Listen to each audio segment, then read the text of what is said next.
So hello everyone. तो आज के इस वीडियो में मैंने जैसे बोला था कि एक वीडियो ज़्यादा लंबा हो जाएगा, इसलिए मैं एक और वीडियो लेके आऊँगी। तो इस वाले वीडियो में फिजिक्स के बारे में जनरली इन्फॉर्म करूँगी कि फिजिक्स में कौन कौन से चैप्टर कितने वेटेज के, कौन सा चैप्टर ईजी है, कौन सा आप पहले कवर कर लो, किसके लिए कितना ज़्यादा आपको मेहनत करनी पड़ेगी। तो फिजिक्स के मार्क्स मैं नहीं बता सकती क्योंकि वो थोड़े कम थे, बट हाँ फिजिक्स में मेनली जो होते हैं आपके मैकेनिक्स जो है वो जिसका ये तेज है ना वही करे, ठीक है। मतलब जिसकी प्रैक्टिस अच्छी खासी हो रखी है, जिसके बहुत कंसेप्ट क्लियर हैं, जिसके लॉज ऑफ मोशन, जिसके फ्रिक्शन वगैरह के कंसेप्ट क्लियर है, वर्क एनर्जी पावर, वो मैकेनिक्स पूरे अच्छे से कर ले। और बाकी जैसे जो अभी प्रिपरेशन स्टार्ट कर रहे हैं, वो अगर स्टार्ट कर रहे हैं अभी, मतलब कुछ भी ना हो रखा है फिजिक्स में, तो सबसे पहले 12th का लास्ट स्टार्ट करो। 12th का लास्ट में जो सेमीकंडक्टर वाला पार्ट है, न्यूक्लियर वाला पार्ट है, एटम वाला पार्ट है। एटम वाले में जैसे कि वेवलेंथ का क्वेश्चंस, एनर्जी का क्वेश्चंस, किसका कौन कितना प्रोपोर्शनलिटी है, किस पे कौन किसके कितने पावर में प्रोपोर्शनल है, ये सारी चीज़ें बहुत इंपॉर्टेंट है। प्लस ये स्कोरिंग चैप्टर्स हैं, इसमें बस रट लो आप, कंसेप्ट लगाओ, 4 क्वेश्चन रेगुलर देखो, सॉल्व करो। मतलब ये एकदम ईजी है, फटाक से हो जाना। मार्क्स गेनिंग टॉपिक्स है और मार्क्स गेनिंग चैप्टर्स है, ठीक है। बाकी रही बात मैकेनिक्स की, तो वो तो मैं बता चुकी हूँ कि मैकेनिक्स में बहुत प्रैक्टिस है। अगर आपके पहले से चैप्टर्स हो रखे हैं तो आप कर सकते हो। और जो रे ऑप्टिक्स और वेव ऑप्टिक्स है, तो जैसे कि पिछले बार देखा था हमने, पिछले बार भी देखा था कि कॉन्सेप्चुअल क्वेश्चंस आ रहे हैं। एजर्सन रीज़न, स्टेटमेंट बेस्ड रीजंस, ये सारे फिजिक्स में भी इंक्लूड बहुत अच्छे खासे अमाउंट में हो चुके हैं। तो आपको अपनी थ्योरी भी स्ट्रॉन्ग रखनी है, ठीक है। थ्योरी स्ट्रॉन्ग रखनी इन द सेंस आपको सिर्फ थ्योरी नहीं पढ़नी है, थ्योरी स्ट्रॉन्ग रखनी इन द सेंस कि आपको अपने कंसेप्ट क्लियर करने। कंसेप्ट क्लियर करने कहाँ से है?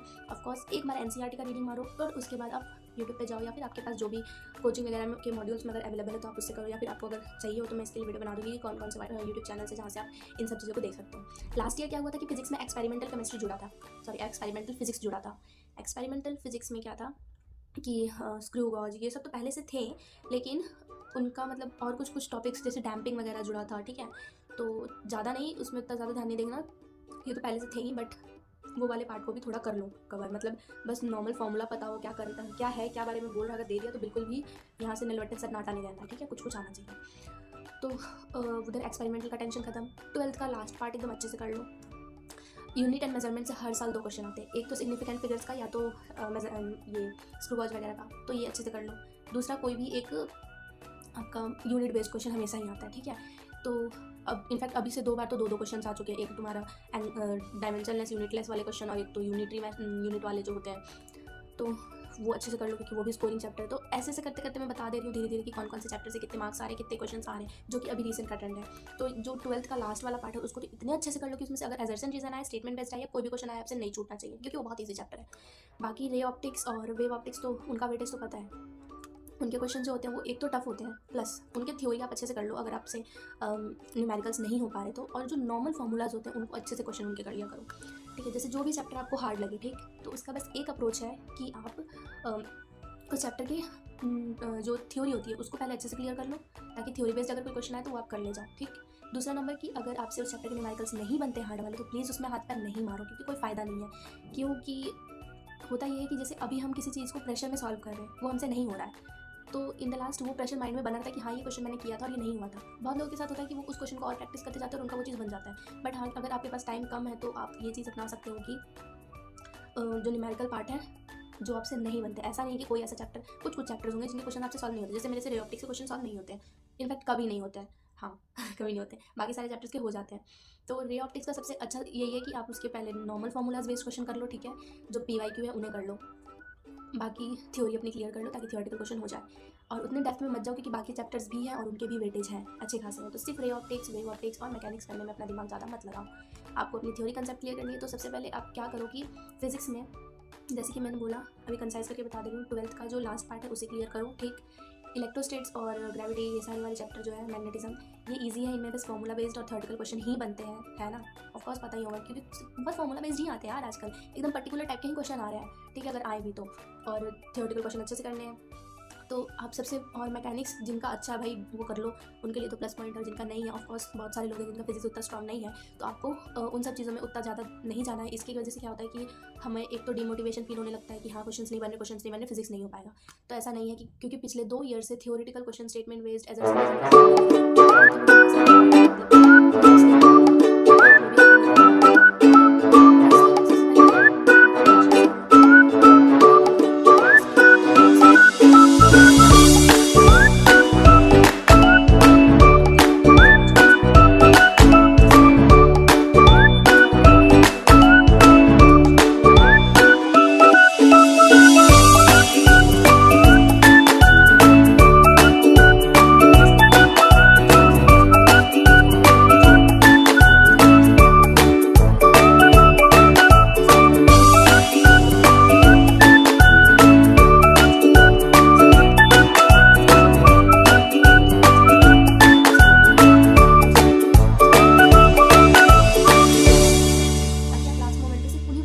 रिवाइज़ करूँ। और इन सब के लिए सबसे बेस्ट है कि मैं अभी कुछ दिनों बाद ही अपने एक सीरीज़ स्टार्ट करने वाली हूँ, ताकि उससे जितने भी मुझसे जुड़े बच्चे हैं या फिर जो भी प्रिपरेशन कर रहे हैं, ड्रॉप ले रखे हैं, तो जितना भी मेरे अभी तक के जर्नी में जितना भी मैंने चीज़ें सीखी हैं, उन सब का एक कंसाइज लेक्चर होगा।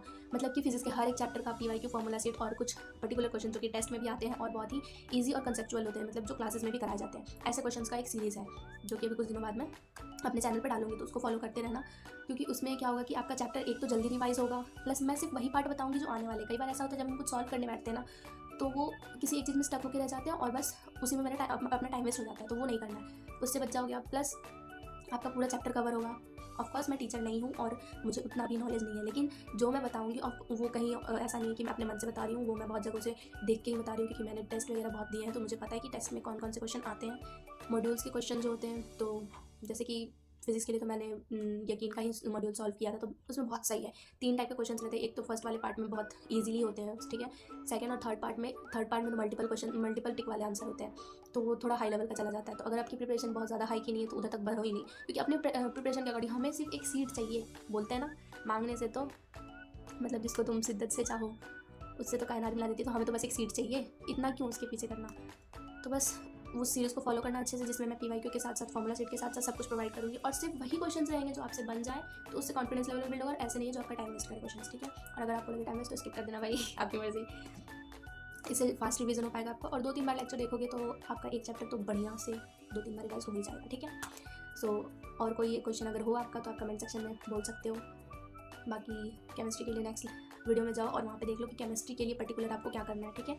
तो मिलते हैं नेक्स्ट वीडियो में, तब तक के लिए बाय।